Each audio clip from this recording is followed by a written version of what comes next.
Good evening and welcome everyone to our TRMN Social Hour. This evening we bring to you an Ask Me Anything session with the wonderful Dragon Dronet. Dragon is a prop master and occasional actor who has made prop weapons, tools, miniatures for Star Trek The Next Generation, Deep Space Nine, Voyager, Star Trek 6, The Undiscovered Country, Star Trek First Contact, Babylon 5, and the list goes on and on and on. Yes, it does, Cheryl. We will have a Q&A session at the end. Until that time, you can message myself or Cheryl advising you have a question to ask us, and we will put you in the queue and call you when it is your turn. We ask that all participants mute their mic until called upon. Also, we want to remind everyone this is recorded and will be available on the TRMN YouTube. So let's start with some general questions, or a general question, while the social crew formulates their own and messages us in chat. Dragon, can you please tell us a little bit about your craft and what got you into doing this? Wow. Okay. I'm an artist. I used to paint and illustrate. I'm also a sculptor. I'm one of those people that even as a kid, I was doing just about everything you could do with art. And I thought about being a fine artist and felt I wasn't good enough. But I liked making costume stuff. And I lived in Seattle, which has an incredible art group of people up there. I don't even know how to begin with that. There were so many good people that helped me along on the road and helped me get more confidence in myself. There was an art critic up there named John Gustafson, who was just an incredible guy. He would encourage me to keep, because I was painting and sculpting, and he was telling me what I was doing wrong, what I was doing right, because I was self-taught. And then Frank Kelly Freeze was one of my mentors. William R. Warren. Those are people that they helped me get along and do things. And Kelly Freeze and I were very, very close. He was kind of like he was a heck of a mentor. I used to go over and stay at his house. When I came to Hollywood, I'd met him when I was in Seattle. When I came to Hollywood, he was one of the few friends I had here. So I would literally go to his and Laura Brody and Freeze's house and watch him paint and talk. And that's what we did, or we just call each other back and forth. Up in Seattle, I learned how to do martial arts, swordsmanship, horsemanship from Master Jess Rowe from Pros and Steel, who had a big presence at a lot of conventions all over the Washington, Idaho, Oregon area and Vancouver. He was a knife dealer and sword dealer, sword maker, martial artist. We had a dojo on the Indian reservation. He lived at the Tulalip reservation, and there's a dojo still there, and one of the guys there still runs it. But he did that till he was 90 years old. I learned armor making to start from with him, and I did mostly Japanese style armors. And then when I came to Hollywood, I ended up learning with Master Terry English. I met him. He was a fan of some of my work from Star Trek. I made the Klingon weapons for Star Trek, mechliths and batliths and things like that. And I made a lot of odds and ends. And I met him when he came in for a visit, and I ended up asking him, just taking that step and going, I'd love to apprentice with you. And we made some deals where I got him into a Renaissance fair he wanted to go to. He'd never seen an American Renaissance fair. Master English lives in Cornwall. And so I ended up going there and learning with him and apprenticing under him. I also learned how to make swords after learning from Master Jess, Master Rowe. I learned from Jody Sampson, the guy that made the Conan swords. I ended up learning a lot from him. He ended up being a very good friend of mine. So I'd have to say a lot of my art influences have been people that I knew locally too as well, like Betsy Mott, who does a lot of incredible paintings of people. Her workmanship was always something I looked at. The thing about the Northwest is there were so many artisans up there and so many good people that I ended up learning a lot. And then through their complimentary things that they told me and the way they showed me things, I finally had enough confidence to come to LA and do what I did here. And I traveled to Los Angeles with $300 in my car and 2 phone numbers. Wow. And yeah, just what I could fit, And one of those phone numbers was through fandom. The other one that I met was a professional in the industry who said, you know, give me a call and I'll get you work. And he never called back. But this other guy that I met at a convention, he gave me a number. When I called to LA, he got me an interview with his boss, and I started working there. And then later on, Laura Brody and Freeze called a friend of hers because I was out of work, and got me into a place I'd been sending resumes into and couldn't get any kind of gravity with these people. One thing I learned was a lot of the way you get into doing what you're doing here is through the back door. Sure. You know, when I did Bicentennial Man, I'd sent in resumes for weeks on it and got no gravity. And then one of the guys that I knew calls me and goes, "Hey, is Terry English in town?" And I'm like, "Yeah." They knew he was in town. So they said, "Bring him to lunch tomorrow." So I go and have lunch with these guys at the local British pub, and Terry spins a couple of whales tails and has some fun with them. Next thing I know, I'm working on Bicentennial Man. Nice. You know, Nice. yeah, it's who do you know? Sure. Exactly. So it definitely sounds like it. So Dragon, we know you work and are co-owner, and if I'm incorrect, please correct me, co-owner of the wonderful and talented Renegade Effects Group, one of the most advanced armor workshops in the United States. Can you tell us a little about the projects that you've done? And there seems to be a lot of fun stuff that you do there. Um, Again, it's an interesting thing how things lead to each other. Um, I did Mr. Freeze with Master English, and that sort of set the pace on what I was doing. I met another armorer named Reaper, David Forline, who he had been working. He worked on stuff. We had done Pirates of the Caribbean's prototypes, and then they got thrown all over Hollywood. And he made swords off of the original stuff that we made. And he told me about it. He goes, "Yeah, I made copies of your stuff." And I was like, "Oh, great," but he ended up being a great guy, and we're good friends to this day. I learned the first stuff I did at the shop was we did stuff for Sony for their it was their dark elf girls costume that we did that ended up going all over the place in magazines and everything else. And then we did the male dark elf, and then we got into doing stuff for EA Games. So we did a bunch of their armors for them, and all of our stuff is still being used. Fariona V, I said the Dark Elf was just so many different pieces that you're left going, "Oh God, what do I do next?" I have a list of things we've done, and half the time I forget because I'm like, "Oh yeah, that's ours." Let me see. When we did Star Wars: The Old Republic, we did that out of my house and out of if you look at the New York Times Square event, I'm the bald guy in the Times Square event. I'm the official Darth Malgus. Oh, wow. Oh, Yeah, I still have the outfit. We made two of them, and the one I have is all metal and rubber and leather, and the other one, it was pretty crazy because that was one of those jobs that everybody in town turned down because it was just too much to be done in too little time.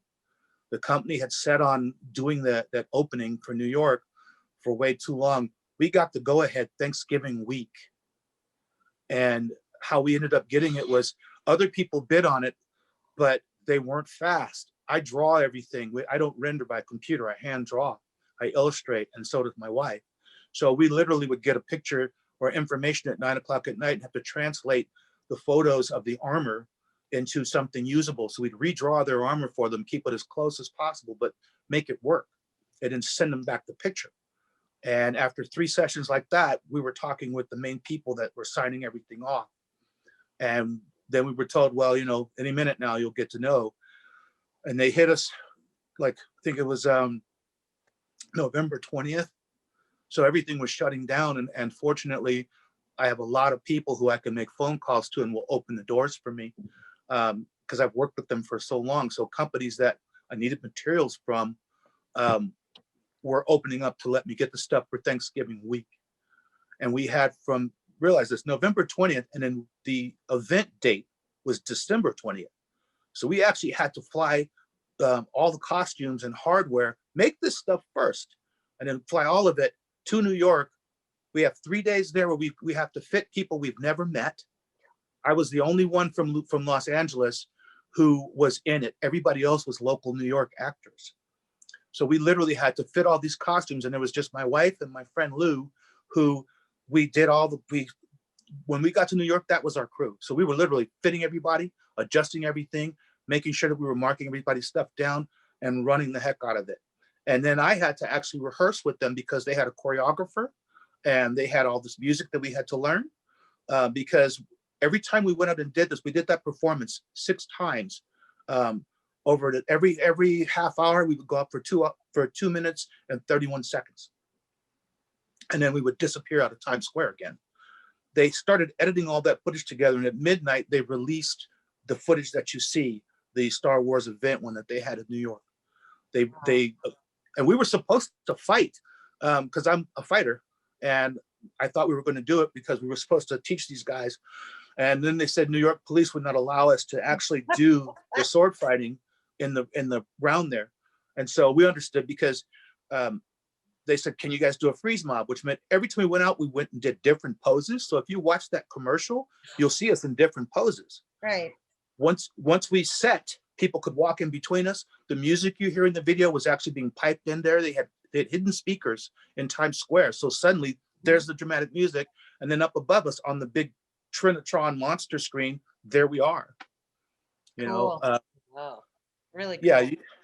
Well, it's weird. I've had a crazy relationship with Star Wars. I was on the cover of Wired magazine for the George Lucas half Vader, half Lucas one, because I had a full Vader suit, and they photographed me for that, and then blended the 2 pictures. But also there was a photo they didn't show, which was I was on one side of Lucas's stand-in. It's a black onyx table, and was going to have the reflection of all of us in the table, George and us. I had one hand on his shoulder and the lightsaber turned on. On the other side was a guy doing Luke's position with the Luke outfit on, and they were going to shop young Luke in his place. And he had his lightsaber on with his other hand on George's shoulder, and they're just staring straight ahead. Well, the caption said, I went from Luke Skywalker to Darth Vader in the making of these films. They kept that caption. It's in the Wired magazine, but they didn't use the photo because his publicist said it's too scary. They lop heads off. Come on, man. You know? True. But they can't have the picture of George looking stoic with us on each side. But I have video from that day, so I actually have proof of it. And I have photos from when they photographed me. Cool. You know? So it's one of those crazy things. And I just look at it as there's certain things that wrap themselves in your life as you go through. And when you find all that kind of stuff out, you keep, like I said, as an artist, you're looking for the next piece of art, next way to do something. And this is all physical art. Right. You know, and sometimes what you do can influence things. I did a movie. There's a trailer online for something called the Sun Devil and the Princess. And the lead guy has these he has a red face and big horns. It's a live action anime. And when we were doing this, the director loves this kind of stuff. He came in on another job he was going to direct and saw my front shop room, which was full of samurai armor. He looks at me and goes, "You like samurai?" And it was just the craziest thing. So we ended up doing this film with him, and they were coming up with some of the gimmicks and stunts for the film. And one of the things that happened was he walked in when myself and a friend of mine were cutting arrows out of the air. And he saw me deflect one and then do it again. And he didn't know, he said, well, I've heard of it being done, but because he loves martial arts, he goes, but I've never seen anybody here in the US do it. And the Japanese guys that were with him were like, dude, that's awesome. We've never seen anyone here do it. Wow. And so I have video of that, of me actually, cutting arrows out of the air. And I was doing that because I'd learned how to do it years ago from Master Rowe. And then I didn't do anything like that for a long time. And the guy that got me back into archery was this kid who worked with me on, he was working in my shop doing armor and weapons. That's the kid I was telling you about, Steve, that could shoot arrows and take birds out of the air. Well, we were hanging out late one night, a little bit of whiskey was involved. And he asked me, he says, I've heard you could cut arrows. And I'm like, well, yeah, I haven't done it in a long time. He goes, you want to try? Yeah. Because I really want to learn. Because I really want to learn. Cool. And so I ended up teaching him. Well, he'd got me back into archery again. So I did owe him. You know, you got to pay back for the good things. And I was loving my archery again. And so I was like, well, both of us are good enough to shoot. And so we went about for the rest of the evening cutting arrows out of the air. And I was deflecting them. And I showed him I do mine backhand. So when I do it, I can flip the arrow and tell you what direction it's going to go in. And I'm too slow to catch it anymore. I have arthritis in my hands from armoring. So I can't actually close my hand fast enough to catch the arrow anymore. It'll slip right through and you can feel it, but you can't close it fast enough. But he's 15 years younger than me. So he was able to do it. I just had to show him what he needed to see. Sure. You know, so that was cool because it's like passing something on is necessary. Right. And Absolutely. I recently had something happen because of that. I did a movie called The Art of Self-Defense. It's a Jesse Eisenberg film. It was a independent film, and in it they have a dojo, and I ended up making the sword for the dojo, and I handmade the swords. The director asked me to be the guy that was the old sensei, and all that required was a photograph of me, and the sword hangs below the photo on the wall. So I'm thinking it's going to be like an 8.5 by 11 next to the desk in the office. No, it's like movie poster size on the back wall. And it's the only picture in the whole dojo is of me on the wall. Wow. And I just laughed my butt off. So I sent the girl who was the fight coordinator. Her name is Mindy Kelly. She's an incredible fight coordinator and she's up and coming. I sent her, we found the VHS tape of me cutting arrows out of the air. And I sent it to her. And 2 days later, she goes, I'm posting this. And I'm like, are you sure? She goes, oh yeah. She goes, dude, very few people do that. And I've never seen anybody do it backhand. Yeah. So honestly, sometimes I just think the blessings I get, they come from the old men that taught me. And I'm just passing on what they do. Like I said, the picture of me as the teacher of the dojo, I felt like it was something my teacher never got. Right. So I was just sort of filling in for him. Cool. You know, that's how you got to look at it, is where does it come from? Right. You know, oh, I do have something to say though. At the convention, you saw the armor I was wearing there, right? With the wings. Yep. Yeah, I have that picture actually. FedEx lost that suit for 4 months. And the only reason I got it back was because Kate, every single day, was online screaming in their ear about getting that armor back. I'm not kidding. FedEx lost it for 4 months. I got it back the week before the FedEx. Right. I got it back the week before Halloween. Wow. They had lost. Really? Yeah, and I would never have gotten it back if it hadn't been for Kate. So I just thought you guys should know because I found out she passed, and she kicked their butts. She kept me up. You know, she'd like send me more pictures. I was sending her pictures of the suit. Blah blah. We fought with them. They ended up being somewhere in like Oklahoma.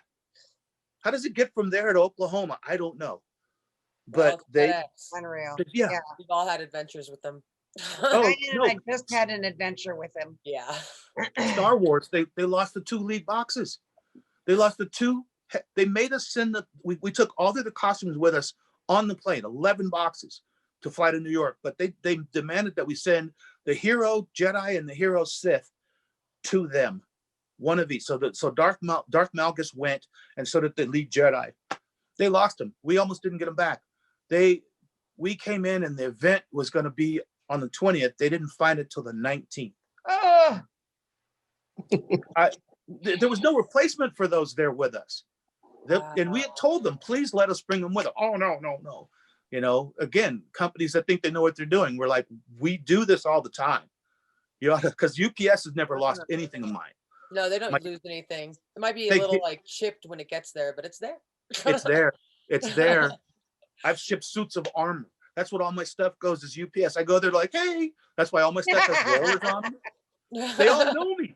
Right. So they're like, okay. I make sure that there's roller wheels and handles so that it's easier for the guys. They make sure my stuff gets there on time. And the one time they couldn't take something, they told me which shipping company that was not UPS to go to. They said, go there now, tell them we sent you. And they got my stuff on time 2 days later to Florida. It was a freight company. Yeah, so, you're only as good as the stuff you can get moved. That's right. Right. Exactly. So out of all of the projects that you work on, is it even possible for you to pick one that's most memorable? Well, there's memorable, and then there's the ones that everybody else knows about. Oh, no. We want to know what yours is. Right. I have a couple of favorites, and they're not really big, but they were adventures. Well, one of them is huge, I guess. I'll start with Robo Warriors. If any of you guys ever saw Robot Jocks, Yeah. I did the next one they did, I think, was Robot Wars, and then we did something called Robo Warriors, and that was shot in the Philippines and in Burbank, California. And I played two of the giant robots. One of them called Dragon Bone. Before I was on the film, it was called Dragon Bone, and the other one was Sugaru. And then there was Earthbot, which basically looked like an old 1940s warplane made into a giant badass robot. And these weren't stop motion. The very first ones for Robot Jocks were stop motion. These were suits that were anywhere from 8 to 10 feet tall. And I played both the giant bad guy robots, and I helped build them as well. Nice. We went to the Philippines and shot on a mountainside for about a month, in the jungle, 2 hours south of Metro Manila. We were all in the same hotels. So James Liu and James Remar were the leads. And we had 5 Jameses in that film that were all in that movie. So our laugh is almost everybody in the top above the line was all named James. We built miniatures for it. We blew them up. I got blown up and set on fire 5 times. I got set on fire in the Philippines on this one mountainside. The way we shot it was amazing because we built all these miniatures and then sent them to the Philippines. When we got there, they built these decks that we placed the miniatures on, and then we filled in everything. We even hired some locals that we taught how to make miniature trees and brought them in to help do it. And then we shot across the valley, so we had an endless distance. What you were looking at was there's our miniature, and then faded into the background is actual real trees. So you didn't know that this was miniatures. It looked that good. The robots we built were all mechanical. They all really worked. Everything worked. There was some enhancement of CG with motion blur on one of the blades from this one robot, but there was some amazing stuff. We did miniature pyrotechnics that explode on my chest and on my legs. I did get set on fire a couple times unintentionally, which can be interesting. Guys, you're on your mic in your helmet. I have fire actively licking up my leg inside the suit. Can we put that out? And luckily I had some really good crew. When you're doing that kind of stuff, it is that dangerous.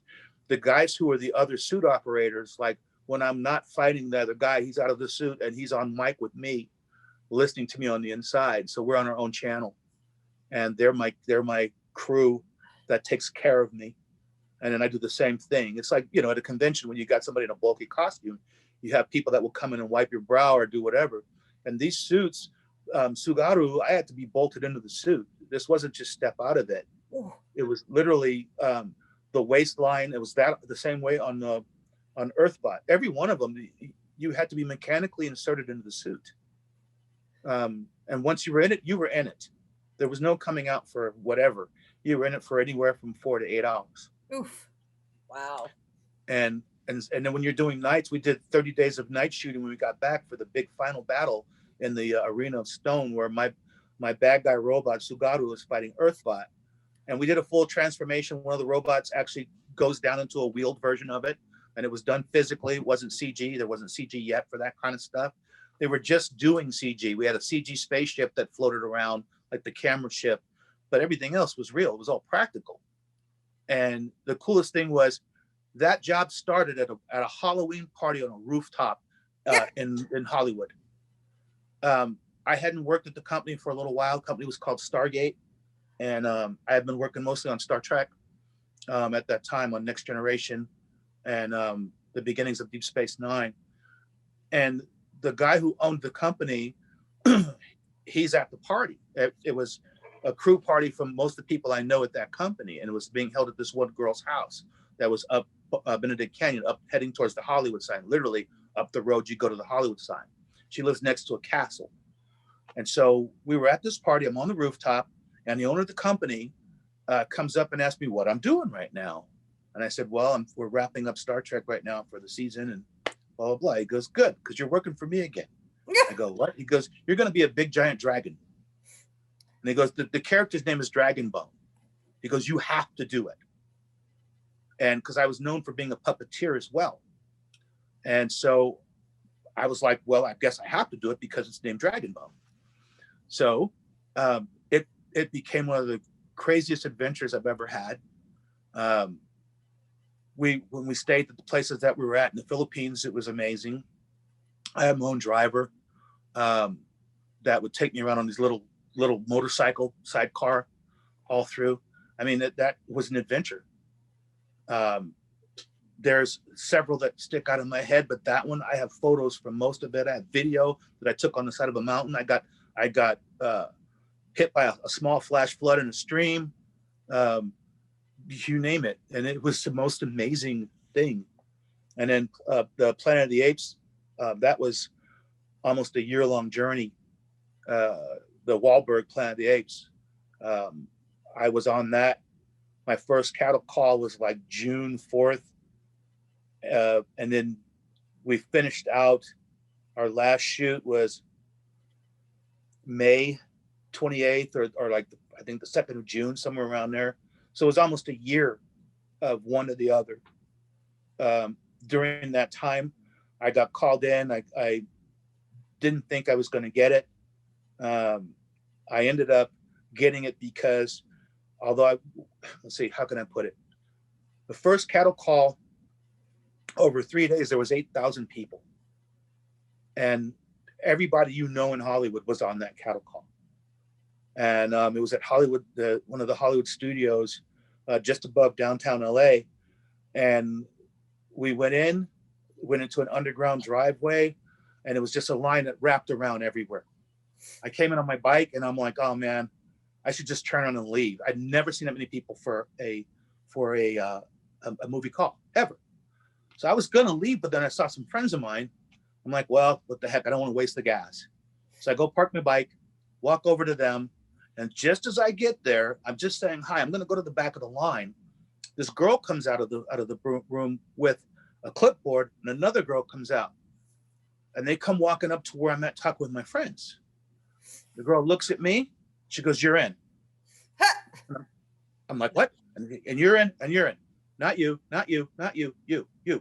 I had no idea what their criteria was, but I was big, and so were the other guys we were talking with. So I figured, okay, we're up for something. We had no idea what the call was for.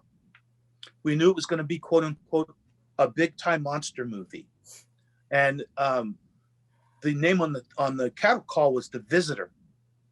So I'm looking at it, I'm going, The Visitor, that's Pierre Boulle's original French story. And my guys are like, what? I go, dude, this is Planet of the Apes. I bet you. And they're like, no. And I'm like, The Visitor, that's the title of the original book. And so sure enough, we go in, they give us a number, they look us over again, and it's like, you're back, you're back, you're back, you're back. Here's this, call this line, they'll tell you when you're coming in. And it was just like that. So I'm there, I drove for an hour, and I'm there for 15 minutes. And so me and 4 of my friends got into that first call.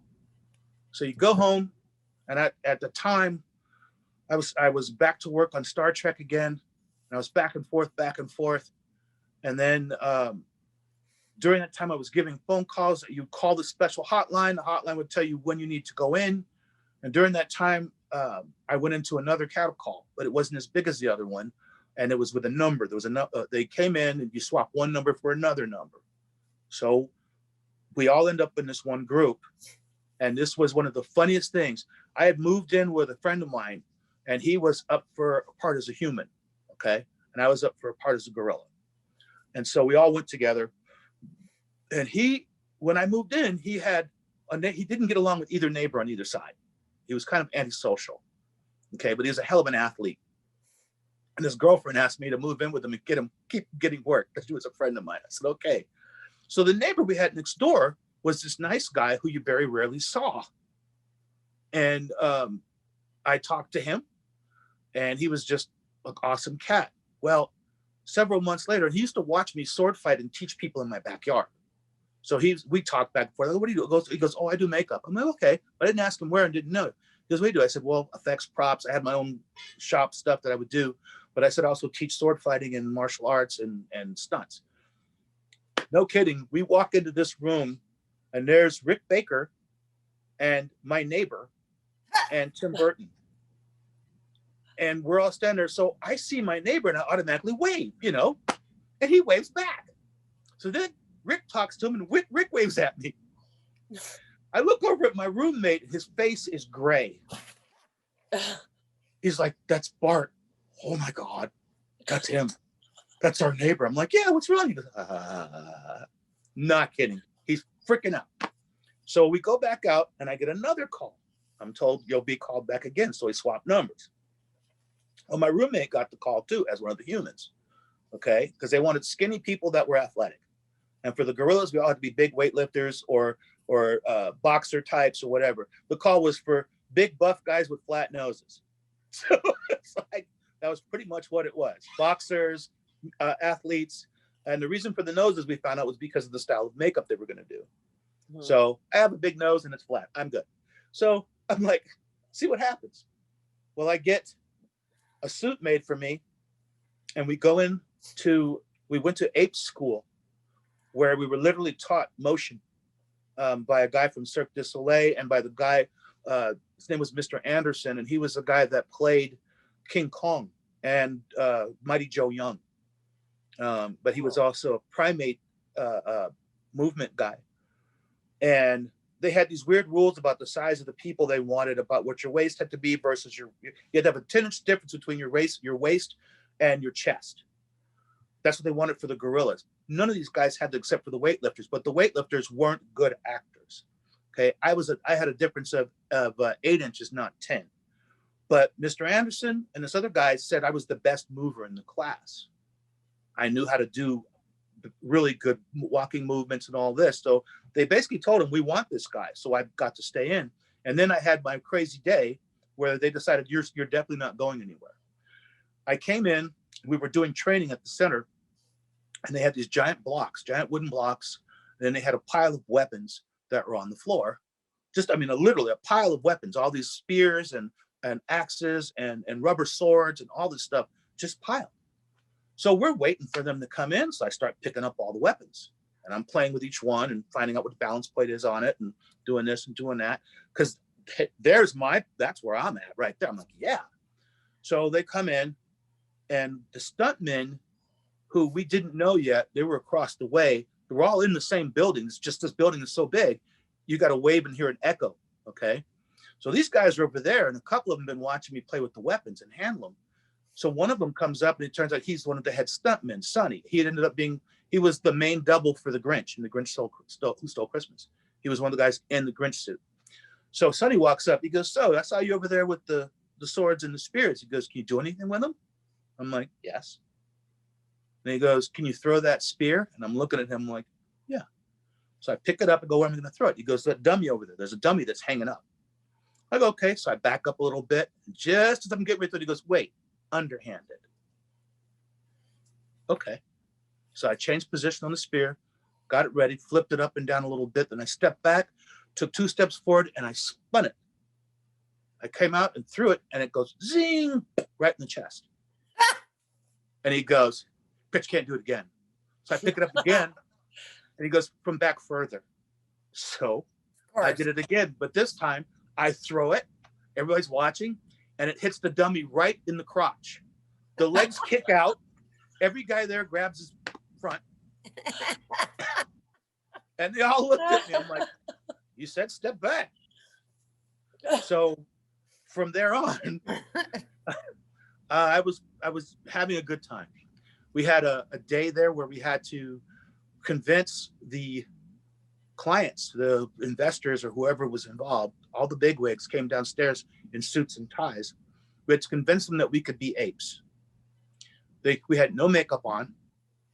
We had what we call monkey mode, where you're walking around doing what you normally do, and then the commander would call monkey mode, and everybody was just suddenly a gorilla or a chimp. And because we had been studying all this motion and movement, and we were the ape army. We've been practicing marching like the gorillas and doing all this stuff. There was a thing where we were 70% gorilla, 30% human in movement. So you had to balance how you moved and what you did. Motion, contact. Humans walk square, gorillas and monkeys walk round. So there was motion and movement that you had to have. They had us come out. We came out and the executives came in, they saw us, we're all standing there. And then they told us, okay, guys, you're gonna go outside, bring your spears, bring your equipment. So we go out there. Now we're still not wearing makeup or anything. We go out and then he goes, we're gonna march back in as the ape army. We want you to go in there, walk up to them. We're gonna march right up and we'll come in because we had this cadence that we would do. Once we march in, break into monkey mode and walk around them, sniff them, look at them, intimidate them. So we came marching back in, you could hear us, it was in unison. We come in, we walk in, and we stand there at attention in full monkey mode, ready. And then they said, look, and we walked over to them and we're sniffing them and messing with their stuff in their pockets and getting in their personal space. And then they called us to go back and be, the ape army again. Snap to, and we all snapped to and stood there and we marched out as the ape army. When we came back in, I'm pretty sure you could have seen the piddle on the floor because these guys were absolutely terrified of us when we did what we did. And we found out, we didn't know until 2 days later, that was the day that they decided we were going to continue with the movie. Cool. Nice. Yeah. Nice. And Really cool. it was an amazing event. I went to Hawaii. We shot in Sun Valley here. We shot in Mojave, shot in Arizona. It was a huge film. That's awesome. It was huge. And like I said, I was in there from the beginning to the end. And like I said, at first I got set up to be in it, but then they didn't do any calls for a while. So I thought we were out. And I found out because what I was called a number 2 gorilla. There was the number 1s, which is all of the main characters. Okay. It's, Michael Clark Duncan, Tim Roth, those are the people who are number 1s. Number 2s, we were the guys you see right next to the main bad guys. Every time Michael Clark Duncan is standing there, we're there. There's 12 of us. Originally, there was supposed to be 24, but they cut that in half. So some of us just didn't get the call back. We were like, well, what happened? I ended up being a replacement for one of the first guys that went in because I already had a suit and they'd already got ready to do a face mask, but I didn't get that part yet. I was ready to quit and just like give up. And my roommate had gotten a call back as the human. And then he left for the holidays because it was now Christmas time. I mean, that's how long this was dragging out. After all the training and having the suit made and everything, we still weren't shooting yet. And we were shooting, they're shooting in November, we shot a little bit, but then still nothing going on. So it was like, okay, what are we doing? I was working on artificial intelligence at the time. I worked on if you guys ever seen that movie, there's these 3 guys called the Biker Hounds that are wearing armor. And they're riding around on motorcycles at the Flesh Bear trying to capture Haley Joel Osment and other robots there. So I was working on those suits. That's a whole different story. That's a crazy thing. But in the middle of working on that, I got a call from them to go back to ape school for final training. So I go and I told Terry English, I was working with Terry on artificial intelligence. I told him I had to go to ape school. And he just looks at me and has this wry chuckle. And I know I'm going to get harassed for the rest of the shoot. He's like, oh, you're going to go to ape school. Oh, we've already got the what did he say? He said, I had the strength of a pachyderm. So now he's going to learn how to use it as an ape. Terry, oh boy, they'll bust your balls. So I end up getting ready for the film. Again, nothing's happening. My roommate leaves to go back east because he's from Boston originally. And he calls me one day, and it's between Christmas and New Year's. So everything's shut down. And he calls me and he says, dude, I need a ride from the airport. Can you get somebody? Because both of us had motorcycles, so I had to call a friend with a truck.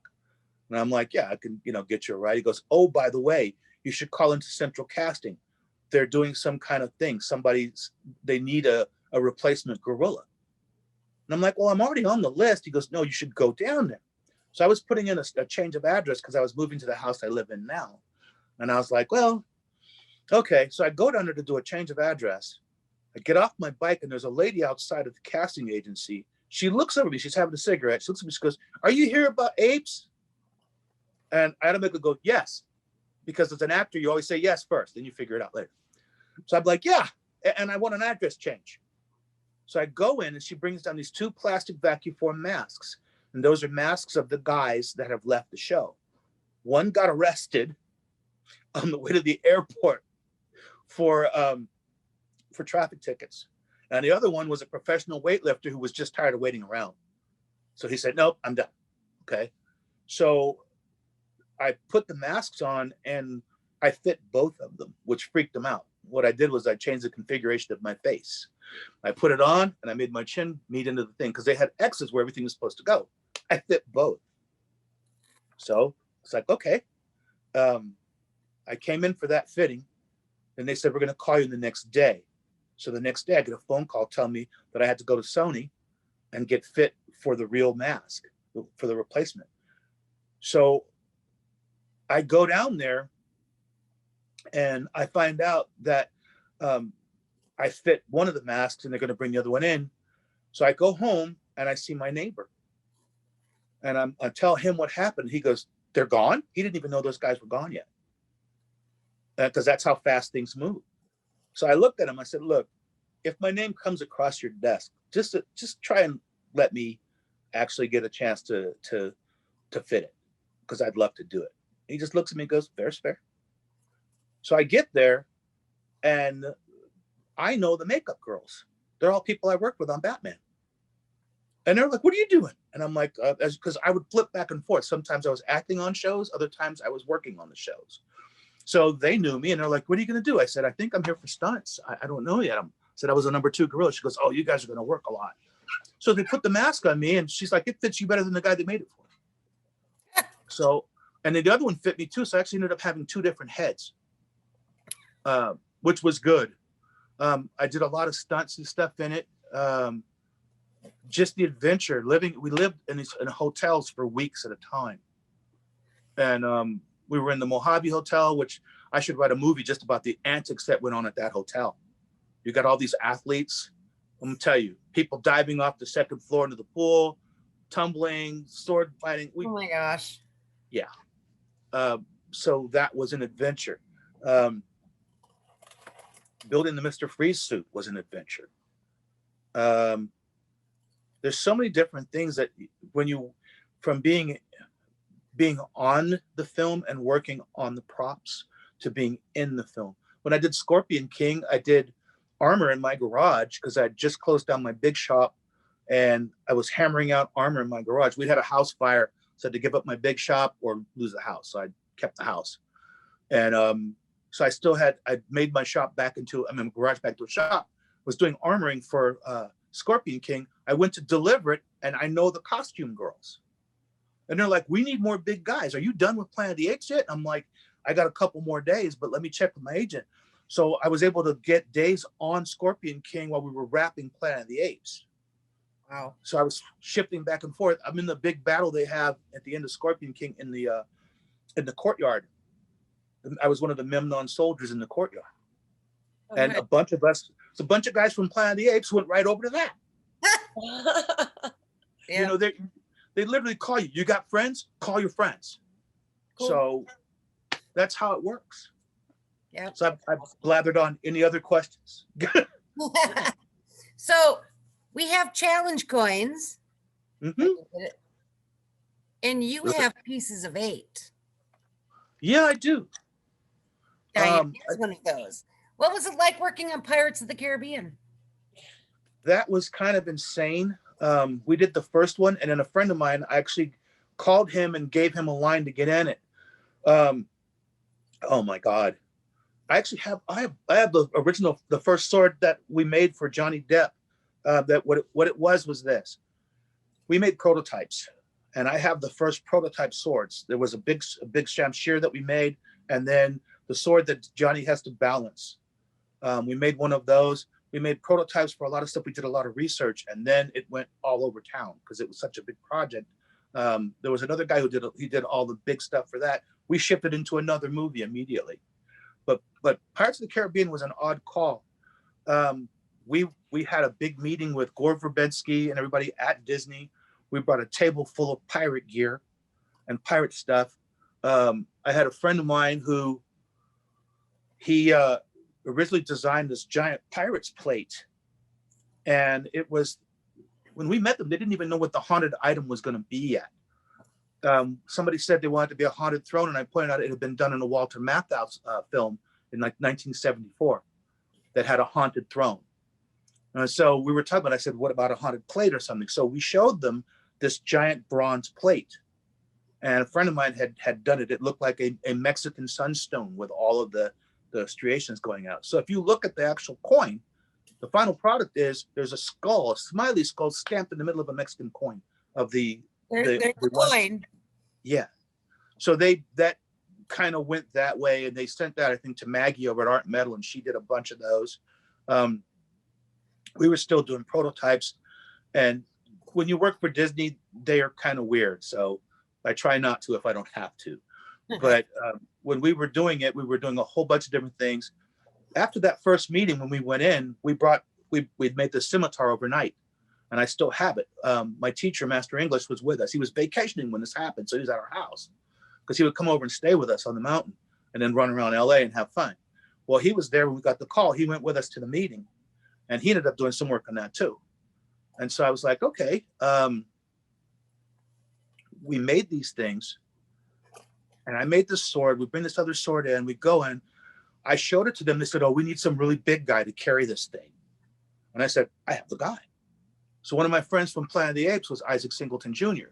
He's the voice of Thanos on the cartoons for Marvel.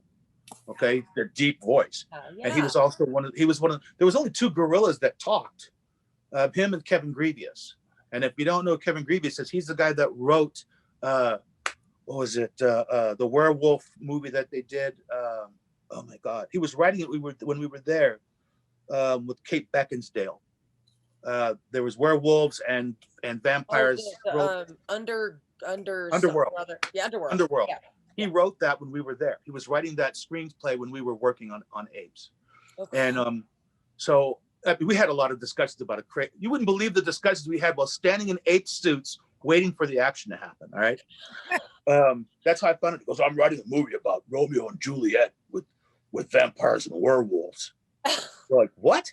He goes, yeah. He goes, I've got along. And we're like, okay, because he was a comic book nut. So he's like, yeah, it's going to be really cool. Well, guess what? He made money on it.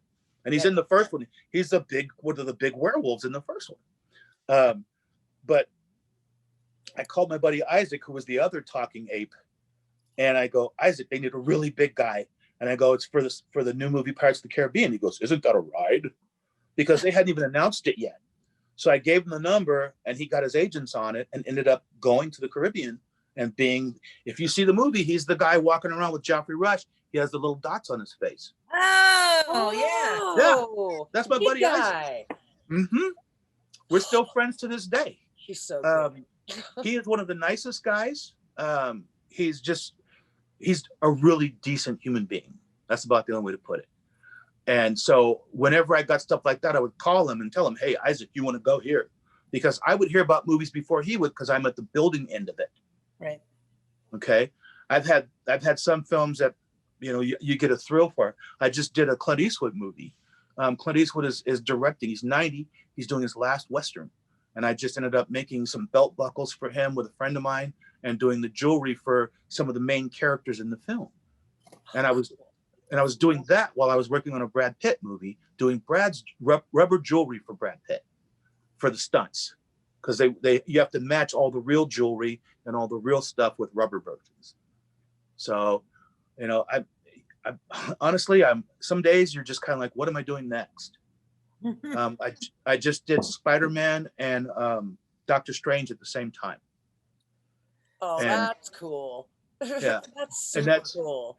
That came through good people I worked with who I had already done stuff for, and they made the phone call and then came to my house and they're like, hey, we need you to do this. Can you do it? I'm like, yeah. But that's nice people who don't forget your name. That's right. That's awesome. So we're going to switch modes here for just a second. Can you Okay. tell us a little bit about your Star Trek experience specifically, like your modeling and stuff like that? I did a bunch of stuff for Star Trek. Started on Next Generation. There's so much. Yeah. Well, tons of weapons, several seasons of stuff, and you never knew what you're gonna do. I made real batlets, I made rubber batlets, I made the interior metal parts for some of them. Sometimes you'd be on assembly, so you're doing the different blasters and phasers, because everybody was hands-on. So it didn't, you were never sure what you were going to do the next day. But I specifically did a lot of the weapons, which was fun for me. Then I did stuff like Odo's necklace, his morphing necklace. I made all the pieces so that they could morph between them. I did, God, the very first weapon used on Deep Space Nine is a weapon that is swung around with these spikes on it and thrown through Odo and sticks in the wall. I did that one. I carved that one out. The Sword of Kahless was one of mine. The Grand Nagus cane. I did that, and that's one of those crazy stories again. I once did a bomb that sticks in the side of one of the ships, and they have to disarm it. Oh my God, I think it was a Cardassian bomb or something, some giant monster of a bomb. It's like, this thing was 6 feet long. Wow. And I had a day to carve it. And then Mike Moore and Max and Bear, they vacuum formed it and made all the details on it, but my job was to sculpt it. I did the Tox Utat that went inside the Captain's Day statue that they had when he was on Risa. Yeah, I made that. I don't know who sculpted the actual sculpture, but I did the jewel that went in it. Wow, Trek. Doing the Sword of Kahless was a run and a half. I got a call to come in and carve it and do the work on it. A guy named Bear Burge had cut it out, but I got the call to come and finish it and do it. So that's what I ended up doing. I came in, I did all the grinds, did all the sanding on it, and then engraved all the engravings. And the engravings on the sword are actually in Klingon, and they're the names of the guys in the shop. There's myself, there's Bear, Max, Steve, Sam. Sam stood for 2 people. One was one of the ladies that worked there, her husband, Steve. He worked on there, she worked on it, so I put her name on it, but also for a Canadian friend of mine who everybody called Sam. It was a girl that lived in Vancouver, British Columbia. So I was like double use. And that one, I had one day to carve it, and I literally engraved everything super deep.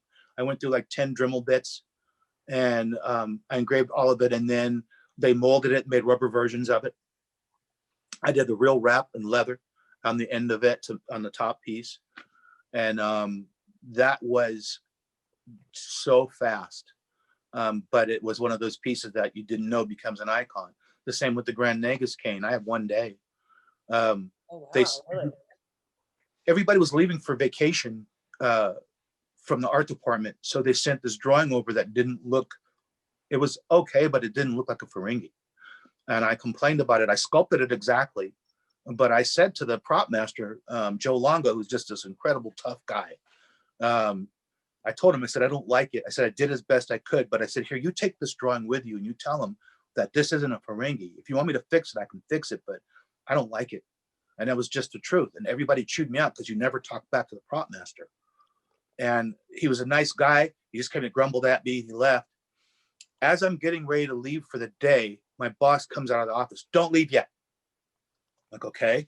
So he's talking to the guy on the phone, comes back to me, says, you need to wait. They need you to fix that sculpture. And I'm like, all right, well, okay. So Joe gets there and he says, can you fix this? I said, yeah. I said, I already have the pictures. I had taken pictures of Armin Shimmerman because I was told it was Armin's cane. We weren't told anything about the Grand Nagus or who owned it other than Armin would have it. So if you look at the Grand Nagus cane, that's Armin's face. Okay. Oh. I took a magazine, one of the Star Trek magazines that had a picture of Armin in it. And it was like one of the brand new ones at that time. And it had a picture of Armin looking forward as Quark, but I used the back of Rom's head because it had that curtain thing on the back. And otherwise, the back of a Ferengi head looks like a butt if you're sculpting it. Okay. So I didn't want it to look that way. It's supposed to be, because they're shooting it from all different directions. I took a metal pole and bent it in the shape of the wood, and then covered the entire thing in Bondo and hand carved it into a wooden shape to look just like the drawing. My name is engraved at halfway point down it on the side. If you look at it, you'll see dragon. Then I engraved my name again underneath the bottom of the back that says, where the back of his little shield thing. On the very bottom of that, I engraved my name on the bottom of that too. That first head, when they brought it back, I said, Joe, if you want me to redo this, I have to smash the head off this thing with a hammer. I said, that's my request. I will make a new head and I'll have it ready for you in about 5 hours. So I literally took a hammer and smashed the first head off of that. I have one photo of it because it was that ugly. And then I redid it again as the portrait of Armin, because I do puppets as well. So it was sort of a caricature of Armin. But if you look at it, it's his face. Even has his snaggle teeth and his smile. When I redid it, Joe came back and picked it up and loved it. And that thing, it was heavy, but I talked to Armin about it later. I ran into him at Screen Actors Guild, and he liked it. He said it felt substantial. And that's what he liked about it. Was I always tried to give stuff a little weight, because as an actor, I don't want a rubber gun that's flipping like this. I want to have something that has some weight to it. And it's the same thing with props. Most actors, want to get into it. They'd like to be in the picture. They like to feel like that's real. Right. So it's like when you do shows where they put heavy makeup on you, or you have to carry props, you feel it. When we were on Planet of the Apes, it's very easy to get into ape mode, because you look in the mirror and that's an ape. Right. Okay. That's the kind of stuff you look at and go, holy cow, that's what makes you feel like it's so cool to do.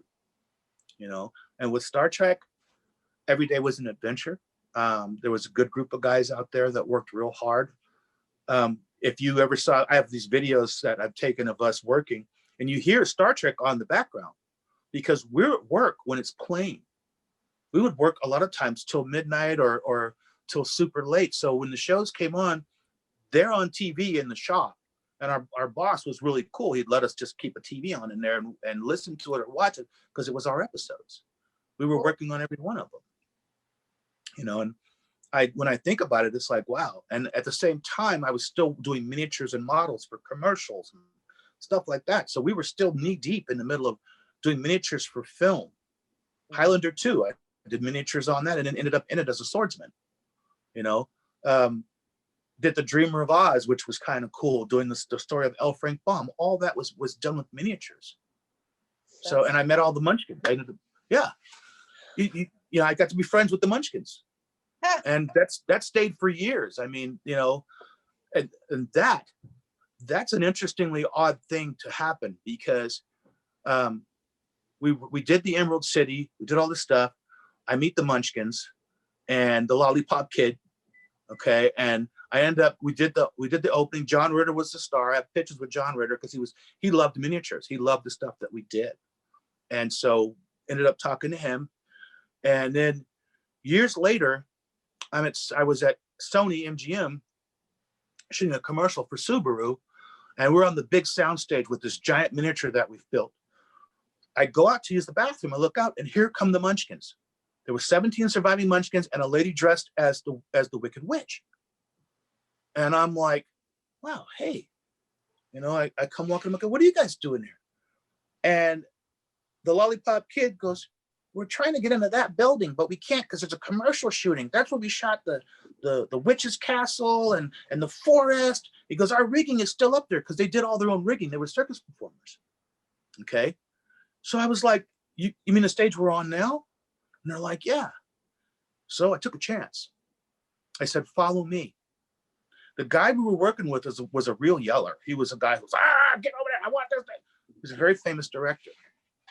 They walked in behind me, and my wife comes up, what's going on? And I go, these are the Munchkins, the real Munchkins.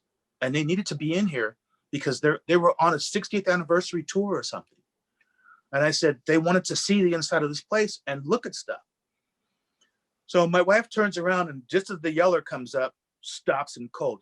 She goes, these are the Munchkins, and they're friends of my husband's, and they wouldn't be here because this is where they shot. And everybody became little kids. The yelling dude was like, they're the real Munchkins. And I'm like, yeah. And you know it. So they came in, we were on break, so I wasn't stopping the production.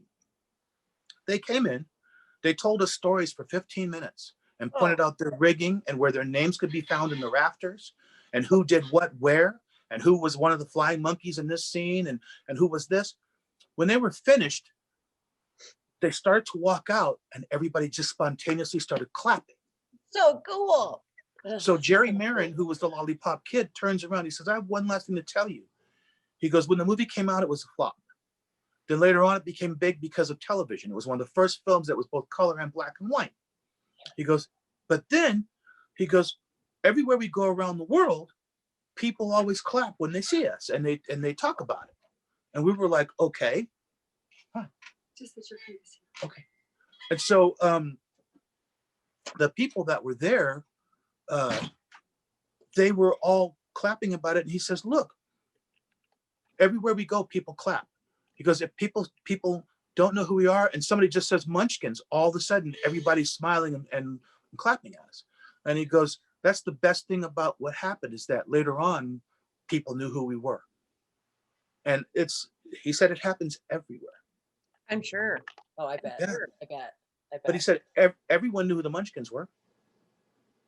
And that's one of those things. He said, we never expected that. And, you know, there's films I've worked on where you're surprised at what happens, how people come about and how they respond to it. You know, I think it's as an artist, it's one of the coolest ways to get your art out there. You know, and if it's making somebody smile or making somebody happy, I'm glad with that. Me too. You know, doing films that are adventures. We did Starship Troopers, and that's a film that I didn't realize how much impact it had on some people. But I have military friends who said it got them through hard times when they were out there. We were watching it. There was a guy I met. I was in Denver, Colorado for their costume con, and I had a bunch of stuff on display. And one of the things I had on display was a Starship Troopers helmet, and I had a chest because that's all I got left was a helmet and a chest. I'm fine. And I came to pull the display out, and there was a guy standing there, just tears running down his face. And I was like, well, are you okay? You know, what's wrong? And he says, oh, he goes, seeing that helmet reminds me of so much. He goes, we watched this when we were over there. I was there during this time period when we were fighting with people. And he goes, and that movie was on our permanent playlist. He goes, because you felt like you were in the desert fighting with bugs. He goes, suddenly a hole pops up, somebody's trying to shoot you. And he goes, but it got us through because we knew we were going to win. And I just looked at him and I said, wow. He goes, I've never seen one of those up close. So I gave him the helmet and I go, here, thank you for your service. And his wife came up and she talked to me and he's like, what? So, but to me, I'm from a military family too. So I understood, you know, I can always make another helmet, you know, and that to him meant something about a time that he went through stuff. Mm-hmm. And I feel that you never know how your stuff, the things that you make or do will touch people's hearts, you know, and, you know, giving stuff like that to me, that's a good thing. You know, why not? Because there's so many people that will never get the chance to own one. You can't buy one on eBay because it's going to cost you too much. It's just like here, you know, but I feel that the cool thing to me is that I've had people gift me that way. So it's not like you're trying to be Mr. Cool Guy. No, there are some things, you know, belong to that person. And that's just how it goes. They need that, Really, you know? Cool. And That's to cool. me, it was, you know, he'd hit me up every once in a while and say, hey, you know, I remember, thank you. And to me, it's just like, you know, my goal is just be cool or kind to someone else. That's all. Exactly. That's You know? so right. Yeah. It's how I was raised. Well, thank you to your mother and father. Like, right on. Right on. There's a whole village of people, let me tell you. Right? Yeah, for sure. Best way. So we have a lot of model makers in this organization. What Mhm. advice can you give them? And what's your kind of favorite medium to use or way to go about it? Oh man. Wow. I do a lot of casting resin parts. I do a lot of master parts in styrene. I have parts laser cut sometimes, but I used to do a lot by hand till I discovered my friends had laser cutters. Um, Game changer. yeah, yeah. I still don't digital print because I can sculpt faster than the machines. And that's my friend's laugh, is that I can sculpt faster than some of the machines. When it gets to super tiny stuff, sure, use it, but you still got to clean it. So I prefer to use laser cutting. I have a friend of mine who literally can laser cut almost anything. And so I'll draw out something, or I'll actually build one and they'll scan it and he'll make more. Um, Other times I just scratch build, or I'll go as a model builder. All you guys know, kit bashing. Oh my God. The I use a lot of evergreen materials. When we did Highlander 2, the pyramids that we did, there was a couple different sizes of the pyramid. There was the giant one that we ran the laser through and all that. And then there was the miniature one for distant shots. Those were kit bashes. And then Ron Thornton was the guy who ran that crew for the big one. And we were building a satellite, the satellite that shoots the laser down to it. We were building that from the starter kit that Ron gave us, because he was actually the model lead on a lot of that. But we were in two different buildings, two different places. So Ron would do the big pyramid, and he did the small pyramid. And then we got it, and I actually had to make the top for when the explosion happens. I ended up making this giant dome that blows up when Chris Lambert raises it and he does the quickening. The top of the dome blows out. I built that. That was an all foam construction that I sculpted in multiple layers. And then the way the explosion actually happened was it was done upside down, and there were these weights set to drop, and there was these pieces that looked like stalagmites or whatever that were attached to it. When we dropped the weight, the whole thing blew. But if you're looking at it, it looks like it blows out because we just used weight. It's the same way they did the explosions for the Death Star. In fact, the guy that blew up the Death Star blew up the pyramid. Joe Viscoso. He was the first person I worked with on exploding stuff. And he told me what materials I needed to use. Vermiculite and certain kinds of light powder stone, things that I had to mix. I had to mix up almost like a clay mixture to pour into the mold. Did a silicone mold of the original top dome that Ron Thornton sent over. And then I had to build all these pieces in styrene, replacement parts. So it was an exact duplicate of the dome. When they blow it up, the rest of the pyramid stayed intact. I had to unscrew the corners of the dome, remove it, and put a new dome top on to be exploded. And that was all styrene and other stuff. We had a 200-foot distance that we had to wait to stay back from. And you find out why. When Viscoso blew this thing up, I took photos with a box camera. And one of my photos, you see a stairwell coming at you where it got blown off the side of the model. It's literally in the photo, there's the stairwell coming this way. And I heard it go by, but didn't know what it was. And then when I got the film developed, there's that stairwell clear as day, and other pieces of the model that are in transit. Okay. One of my favorites. We shot a lot of commercials, and we did a commercial for one of these volcano movies. And in the commercial, you see the volcano puffing away, getting ready, and then it explodes. Well, what they didn't realize, and I explained this, but nobody listened, that they had powder in the air, and they were blowing powder with a fan, and then they were going to light off the volcano. And if anybody's ever seen a grain silo explosion, Yes. This is what happens when you put Coffee Mate in the air, and then you light it. Okay, Oh. we were using powdered sugar for the snow, and Coffee Mate for the snow that was lighter than air, so it's floating around and fluffy. And this wasn't digital time yet, so they weren't thinking about doing a digital version of this. Well, I'm seeing all this fluff in the air, and I'm all like, we should clear the room before we light the volcano. Oh, no, it'll mess with the effect. And I'm like, guys, that's not good.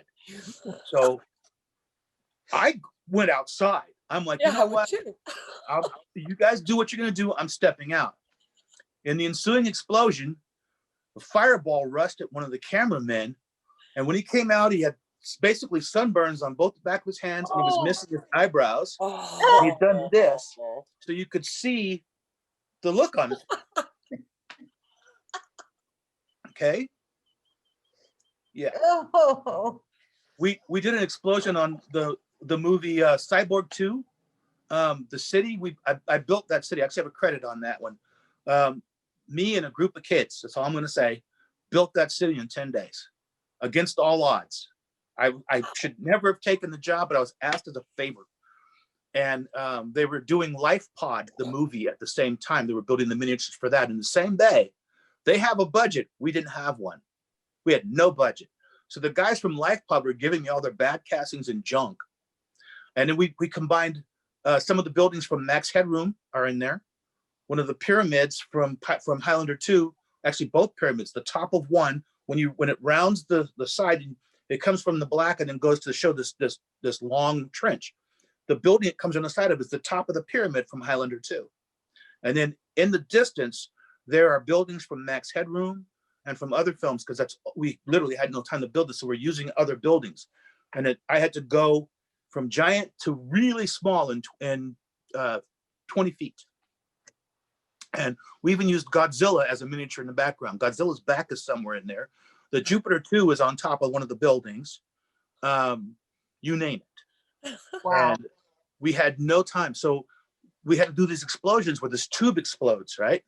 So the pyrotechnician was blowing bigger and bigger chunks with this thing. And one of them hit the ceiling and stuck. We had model parts heated up and stuck to the top of the ceiling. And then the thing caught fire. So he runs and jumps up on a table. He disappeared because the table was actually foam core. And he was a small guy, and he jumped up on it. And just for a moment, he was right there. Then he falls right through the table. He's still continuing to fire the extinguisher into the hole. Didn't miss a beat. And those are things you know. Hats off to him. When I did repertory theater when I was in college, we had an actor lean back against a rock wall that was behind him and fall 15 feet because, of course, it was a drop that we had painted. Oh. We were like, dude, you are Okay. lucky that we spaced those stands for the platform you were on 15 feet apart, Yeah. or you would have been impaled on a piece of. We had an explosion to do for a movie called Asteroid, and it was Michael Biehn was in it. It was a television movie event, and all the miniatures were done at Stargate. My wife was the miniature supervisor, and I had come over there to watch them do it because I was working on Trek at the time, and she was doing this. So I'm like, okay. They have this big platform where the crater is, and the crater is like 15 feet above everything. The bottom of the crater is all foam rocks and all this. But outside of that, there's a concrete drop off, and there's no rail up there. Okay. So the head pyrotechnician had said, hey, whatever you guys do, we're going to be setting off naphthalene bombs because they give this big black smoke and they look like, there's all these asteroids are hitting the earth, right? So he's telling everybody, whatever you do, don't walk past the heaters because it's extremely hot up there next to the heaters and it's a cold night. 15 minutes later, he walks by and gets blown off of the stand into the crater, luckily. So the next day, he's got both hands bandaged and he's looking like he had a suntan. Oh. Because, it's late night and sometimes you forget. And he was going to set him up and boom. Okay. And it's one of those where, boy, God was looking out for him, man. Oof, yeah, Right? for sure. So, as you know, we have a lot of uniform makers and armor makers in this group. Mhm. Kind of same question. Any advice you can give them? And what is your favorite medium to use for a costume or armor? My favorite medium to use for armor is aircraft aluminum because it's lightweight. The stuff I did for Riddick was all lightweight. All the stuff we did for Sony was lightweight, aircraft aluminum. And it's because that's what I was taught to work in. I was taught to work in steel first, but for those who are pretty good with what they're doing, aluminum's hard to work with because you can't tell when you've detempered it. It's not easy anyway. But if you can get zero temper, I use Alcoa 3000 zero temper. It work hardens and it's easier to use. All the Excalibur stuff was all done in aluminum. That's all aircraft aluminum. The Jeanne d'Arc, the messenger armor was the same thing, all aircraft aluminum. I have a Joan chest plate that people pick up and go, huh? Now, one of the movies I did, the Prince and the Sun Devil, I'm wearing all real armor. It's all brass and steel. There's no aluminum on that armor. So I'm wearing about 85 pounds. I have 120. I was gonna say, that's heavy. That's very heavy. I have a 125-pound copper suit that has horns on it and all that. And Terry English made the chest plate for me for a birthday present. So it's all steel, all copper. It's reposade. It's insane looking and it weighs a crap load. And I once had to run almost a mile jog because I was in a parade and I broke a belt. And somebody off to the side of it helped me put the belt back together. Then I had to catch up with the parade group I was with. So I jogged. I will tell you, ouch. That was Right. And I used to do sword fights, and I've worn it in a couple of movies. Yeah, I prefer aircraft aluminum. I do. I've worn steel armor when I did SCA stuff, but aircraft aluminum is the way to go if you're doing costume. It's not easy. Let's see, Marson, Marson, the 50-pound instrument. By the way, I play saxophone too, so I get you. You were a tuba guy if you were with a 50-pounder. Marimba. Marimba. Oh, never mind. Good job, Muscles. She's kind of buff. Yeah, she is. I did marching band with a tenor saxophone. That was enough. No, I love wearing armor. I've worn armor all my life. And bass drum. Yeah, I get you. I love wearing armor. There's a feel about it. There's nothing like it. And I did Renaissance Fair in LA here for years. I did combat battles for stuff. SCA armor. Yeah, baby. Oh, we got everybody who's TRMN is most likely their former SFI or SCA. And Renfest. And Renfesties, lots of Renfests. Oh, yeah. That's for those of you who are making costume armor, I would advise aircraft aluminum because I hammer it. Oh, by the way, the tools I use, some people ask if I use automatic hammers. No. I was trained in Cornwall to make armor the old-fashioned way. I have giant hammers that are like heads this big.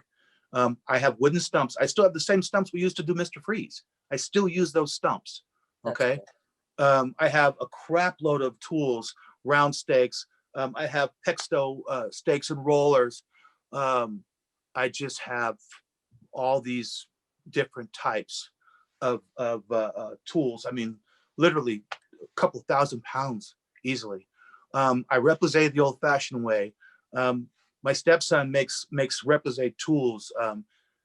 St. Charlestown, this SE Limited. He makes tools and sells those stuff, and he makes pitch and all that. I learned how to do that watching Terry. And in my first real reposade was Chronicles of Riddick after I did my first suit. I had to make the gauntlets that had heads coming out of them to match other stuff. I made a chest plate that had 15 faces on it as a test. And I got to keep it, so I still have that chest plate. But I love aircraft aluminum. Once you get it, once you learn how to play with it, it's amazing. And the speed with which you can work is amazing. Here's a tip that I use. A lot of people use pitch. I do use pitch, but because a lot of times I don't have the speed to sit there and leave it in a bowl for several hours and keep playing with it, I use hard clays that I heat up and pour into the backside of what I'm doing, like Chavant clay or some of the clean clays, the hardest version of it. So I can literally hammer out what I want to a certain point, then pour the clay into the backside, powder it first, pour the clay into the backside, hammer into it, peel it out, and then put it down in another clay bed or a leather bag. But I'm able to do reposé that way without having to wait days and hours because pitch takes forever. Pitch is sap, so it takes a while to cool down. The clay that I use, I pour the clay in, stick it in the freezer, and I'm back to work in 10 minutes. Right. I had to learn how to do stuff speedway because there's a lot of times you don't have the time to take. For those of you who do super fine work, it's not going to work the way you want it. But you know what? Hang on a moment. I'll show you something. Where are you? This is what I Okay. guess. So on my motorcycle jacket, I did all this with clay. Really? Okay. Oh, cool. This is aircraft aluminum, and I represent this with clay, using clay in the backside of it. Okay, just to show you it can be done. Can you do that to my motorcycle jacket? You should see my bike. It's ridiculous. And then this is the other sleeve here. Can I just come to your house? You know That's what? really you're cool. You're seeing more of my house than most people get to see.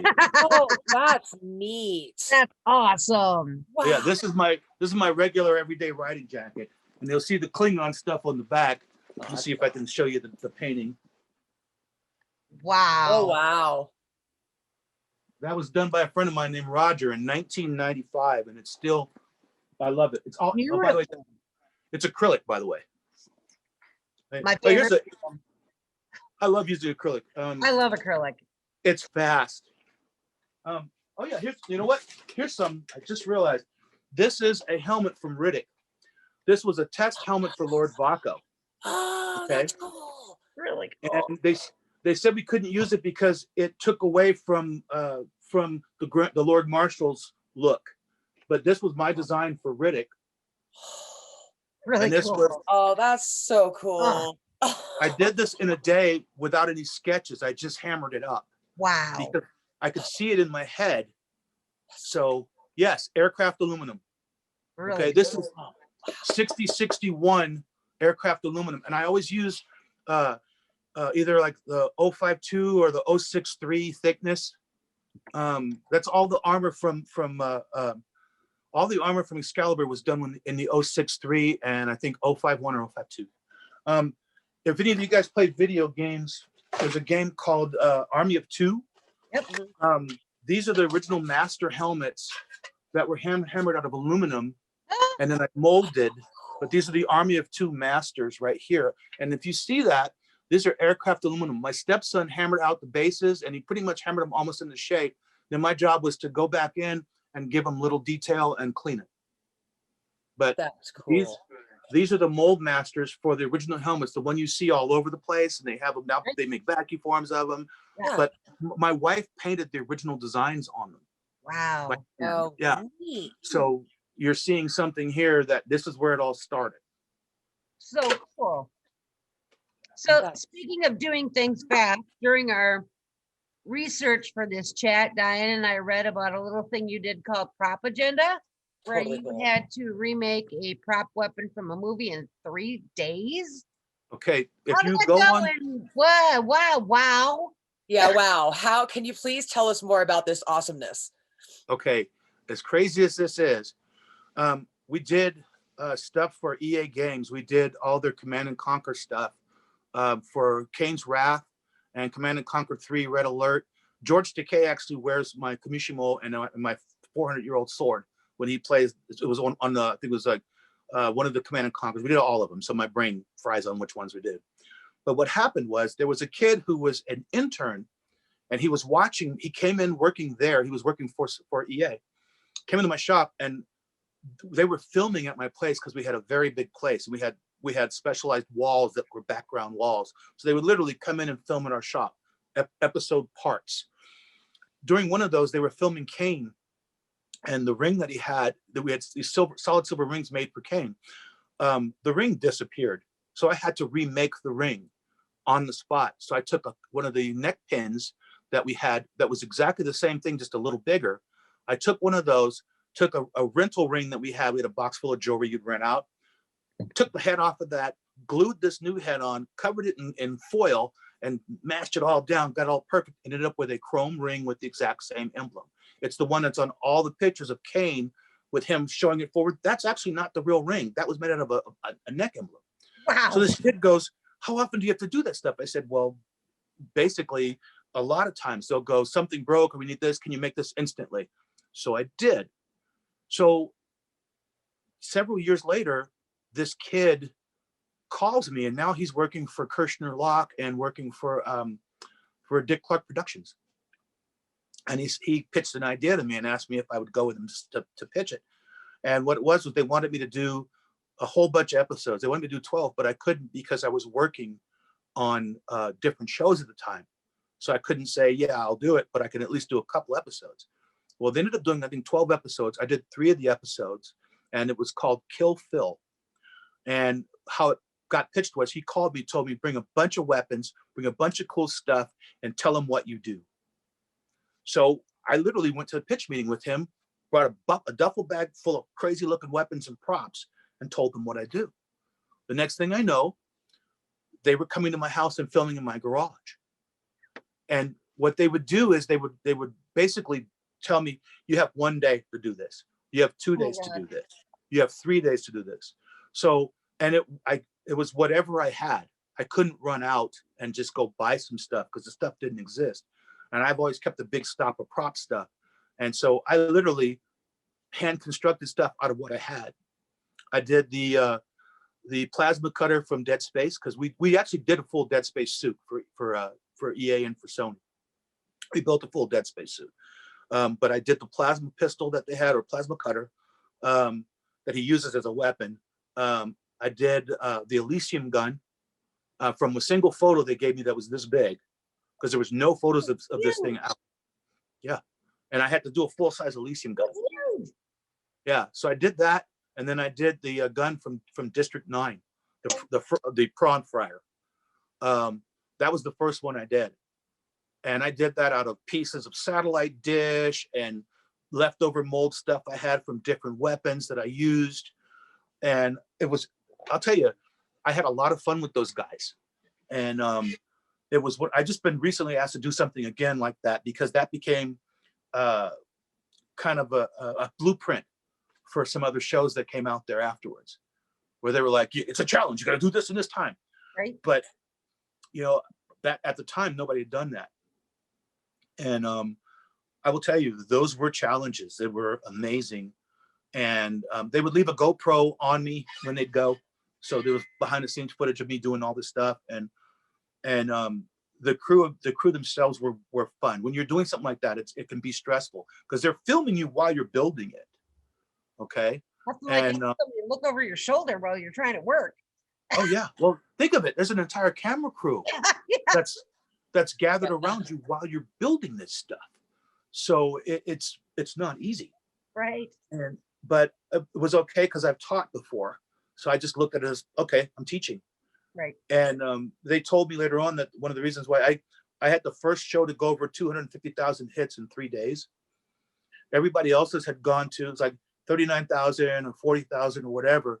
This one with 250,000 in 3 days. And I'm pretty sure it was because the guy that they brought in, this guy named Kyle, this really nice kid, had a big following.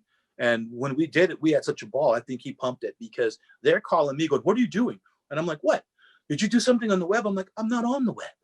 You know, I don't do computer, bro. I hit stuff with a hammer." They go, "Well, you're getting all these hits and hits and hits. What are you promoting?" I said, "I haven't promoted anything. I literally didn't." But this kid, Kyle, what was it? I think he did because they called him Mr. Technical Difficult.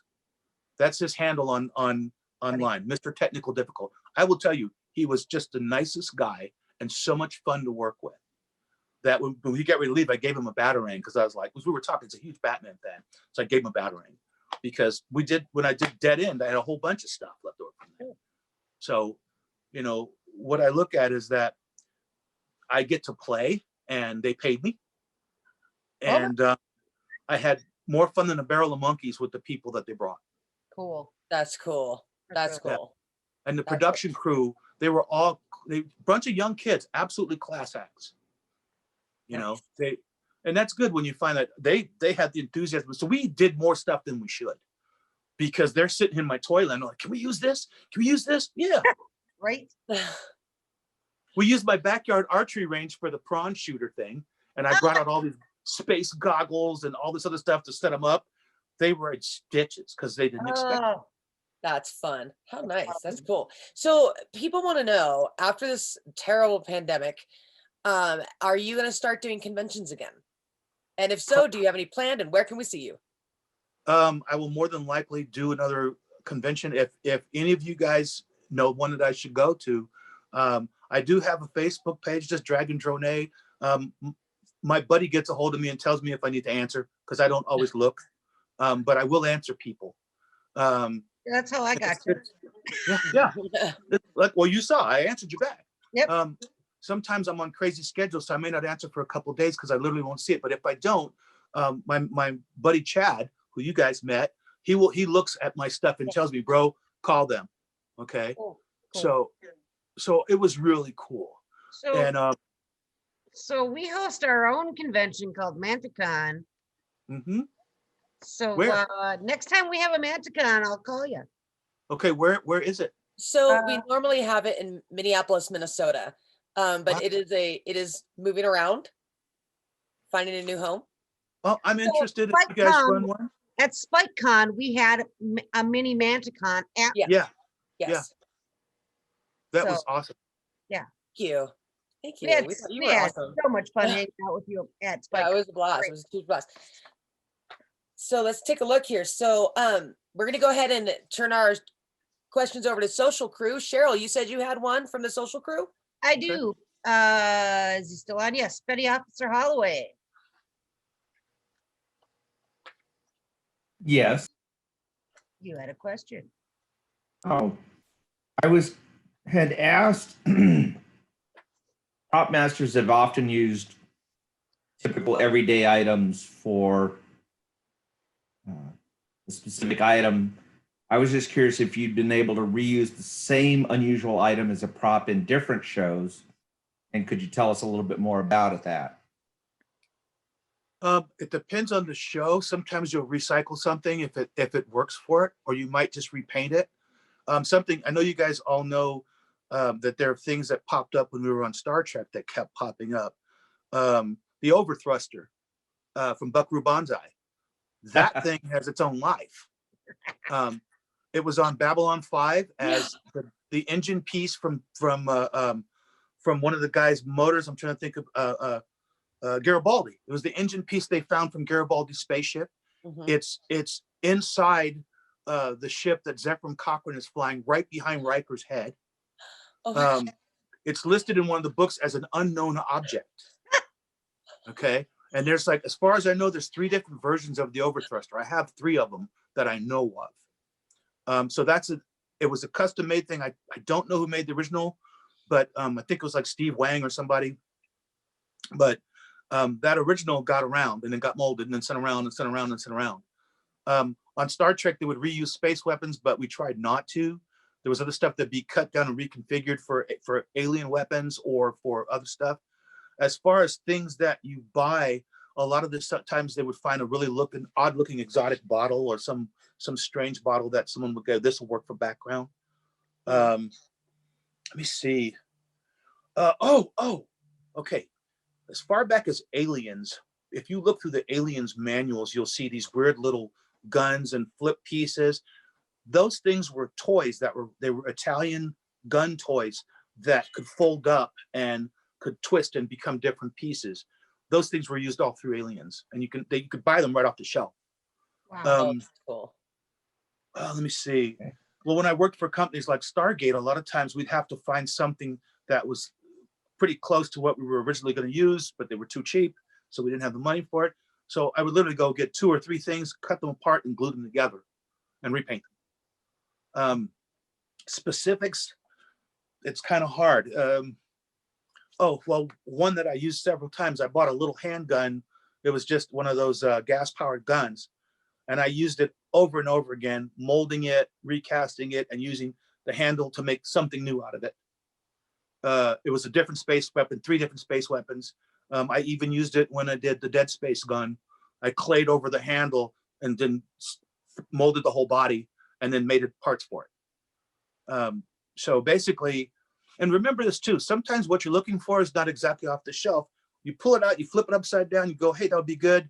You cut it in half, or you find something else that goes with it and blend the two. It's like kit bashing, but life size. Right. Oh, Right. Right. I did Lost, and on Lost, Love I that did show. this weird psychic vacuum cleaner, and I don't even know the show. I did 4 years on it and have no clue what my stuff was on. I did everything from like orange fish that this guy caught because it was an endangered species fish you can't catch, but they wanted them because those were the local fish. I did these goggles that hypnotized this guy, but I would do stuff where they would come up with something, and I only had a 4-day run. Realize you have 8 days between shoot, but you only have 4 days to build because you got to mail it to Hawaii. So Yeah. I had times when I just stayed for 24 hours and built. But I built this weird looking psychic vacuum cleaner. Don't ask me what it was for, because that's what they called it.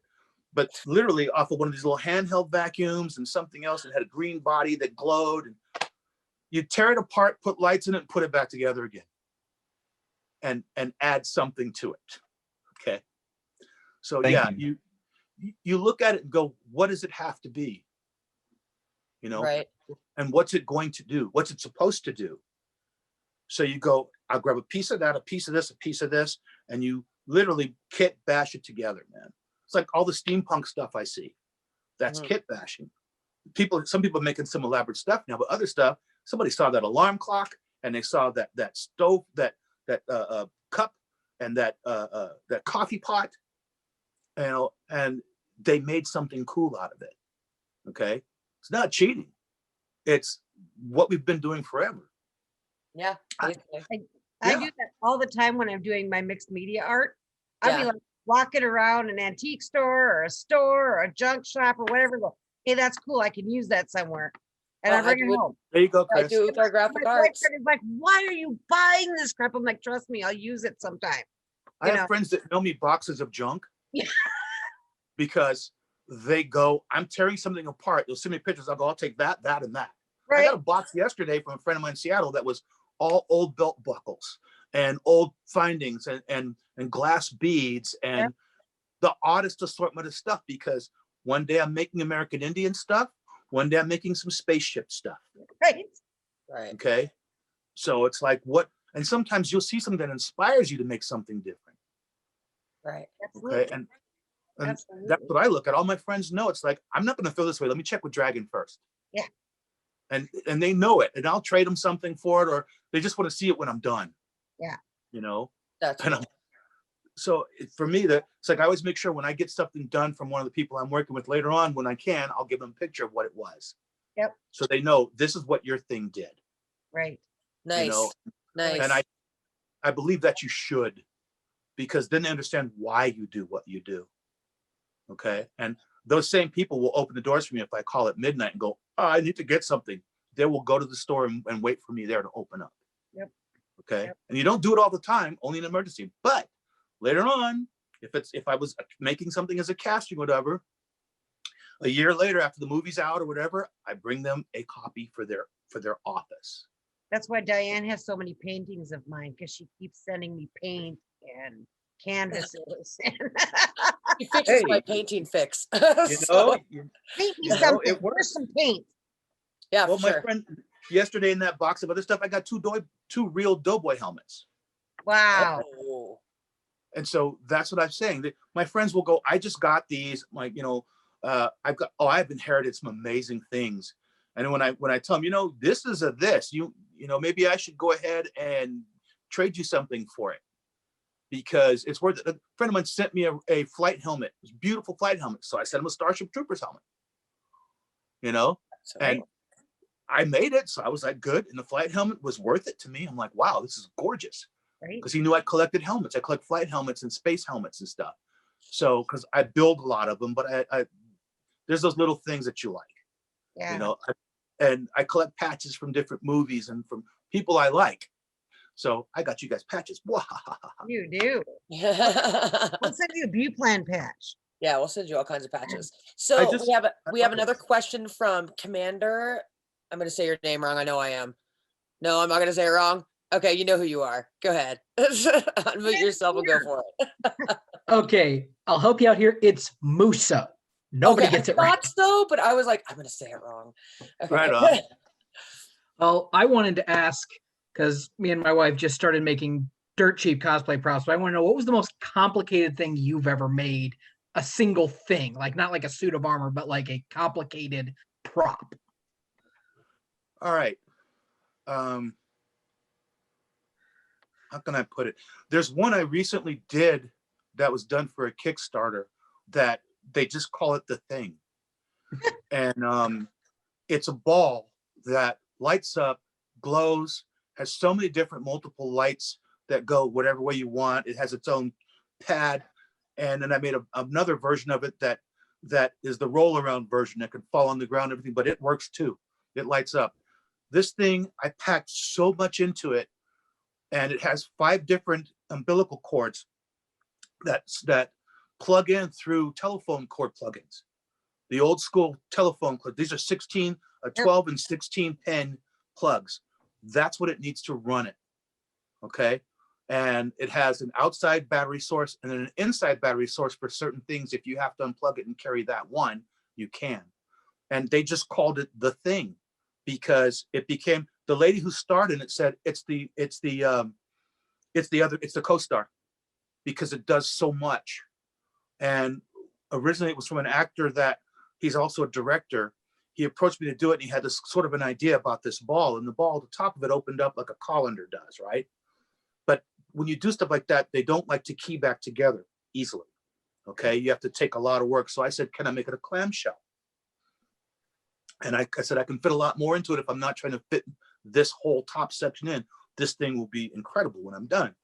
Well, I built this thing, and it has lights that run all over the inside of it, and then lights in the bottom. If you look into it, there's fiber optics, there's micro lights, and this thing does all sorts of different things. Press the button, it'll do this. Press that button, the ring lights change colors. I packed more into that than I should have, but they loved it to death, and it sold it.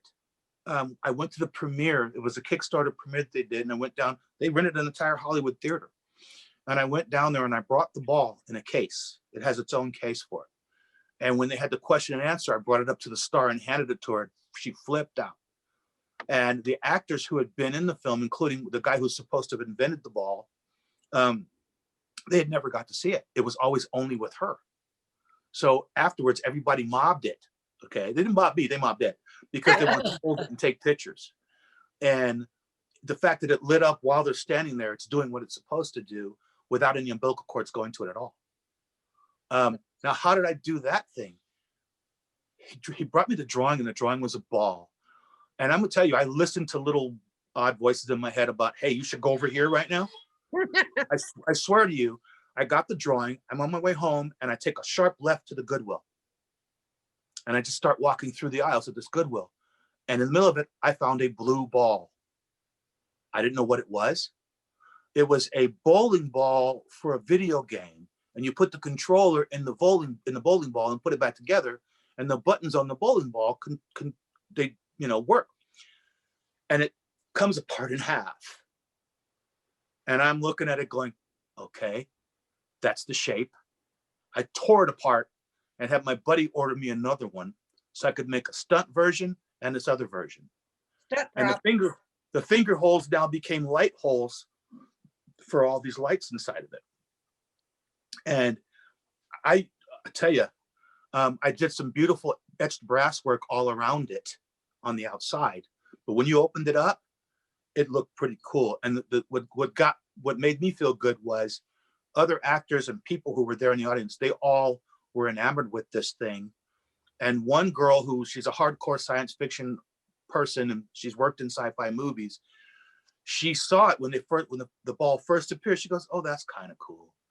And then when it came on and lit up and opened up, she was like, that's it. That's the stuff. She told this to the director and said, that's the moment she was sold on it. And I had put so much into it because what I know is the more practical you use, the less CG you have to use, the more real it is, and the more real it is to the actor. Right. I did a movie I was telling you about, Princess and the Sun Devil. There's a trailer online. The Sun Devil at the end of it has this sword that lights up. It's a dragon's tooth. We made an aluminum version of the sword that he fights with all through it. If you see the trailer, I'm in the trailer as the bad guy. I come out of the forest and I'm ugly as hell with this big ugly mask. And my buddy Tony Todd, Candyman, did my voice. So I did the sword, and then I said, we need a glowing version of the sword, because in the film, the sword glows at the end. No, we'll CG it, we'll CG it. I said, no, trust me, we need a glowing version of the sword. And he fought me, but I made it anyway. Years later, when he finishes the film and gets all through it, he says, you saved me thousands of dollars in post. Because the sword, all they did was enhance the light on the sword. It worked. It threw shadows and light on the person. It was physically real. So they didn't have to animate light on the guy or animate it on his face. It was all there. All they did, he said, they just brightened it. Because that's it. They brightened it. And they added one flare. That's all. And that's what you find. When you've done it correctly, you've saved time, you've saved money. And sometimes that's what you have to do. You realize it needs to do this. I'm going to make it do as much as I can. Okay. A lot of miniatures I did at Stargate, the ship doors actually opened. The wheels came down. The jet engine in the back's a real jet engine. Because practically your eye tells you that's real. Okay. When we did commercials for Isuzu Trooper, we won a Clio for the miniatures that we did. Okay, it's an Isuzu Trooper commercial that's called Giant, and it's probably still out there on the web. And we did all the Bunnyman commercials for the computers. All that stuff was real, practical stuff, with the exception of one CGI'd helicopter. We would do all these incredible things. Going inside the computer, those were real things. You had diodes this big. Okay, we made stuff that was miniatures of the inside of a computer with all the work, all the wire work coming through. We did all that. Huge. We had roomfuls of fake computer that they would run a camera down and fly in. We did a commercial, or actually a photo shoot for Navy SEALs SOCOM 2. The photo shoot in the magazines was, you see these Navy SEALs walking in the water, waist high, and you see them from the front. You flip the page, next page is seeing them from the back, and the city. There's a city on fire with broken buildings, stuff hanging from it, crashed Jeeps. That is a miniature that's 30 feet wide. Okay, and it's all real. The fires are real. The smoke coming off of it's real. The guys they were photographed in a river, and then from where they're standing, you just see the bank coming up. Anything over that bank is our model. And we used giant cardboard boxes for the buildings that we dressed on the outside.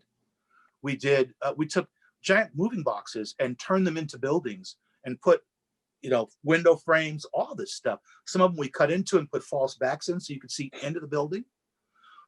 And we had, all the stuff was Barbie scale. We blew up Barbie's van several times. Okay. I mean, just blew the heck out of that van. That van is a star. We used all the G.I. Joe Jeeps and all the cheap Action Man stuff that they had, because G.I. Joe scale was the right scale. It's like 1/6 scale. It's perfect. Nice. So whatever we could buy, we get away with. Other stuff we had to make. All the sandbags, all the barbed wire, we all made all that stuff. Okay. The laundry lines, the telephone poles are all scratch built. When we did the very last episode of Buffy the Vampire Slayer, where the city caved in, she's running across our miniatures. The real stunt girl was running over at Warner Brothers across the tops of buildings. We matched the buildings and built models of them. Wow. And as she's running and it's falling away, those are our models. And then at the very end, when the entire city just falls into the hole, we built that. That's a miniature that goes doop, doop, doop. That's cool. And we had to reset it several times. I did the necklace that destroyed the town. The necklace that Spike is wearing, I made that necklace. Cool. Okay. Oh. And that came from a napkin on a drawing from Joss Whedon, his sort of idea. And then I redrew it to look like, because they told me it had to look as if the metal was growing out of the crystal. And I used antique fittings for making the metal piece for it, and then hand bent all the wire that held it in place. So that's the kind of madness you have to do. You got to think on your feet. Right. And when the school exploded and fell into the hole, that was all our stuff. All the stalactites and stalagmites, that's a miniature. Zoic Studios added the digital dust, but those are all models. Wow. Oh, Yeah, awesome. when I do conventions, I'll bring videos of stuff like that where I'll show.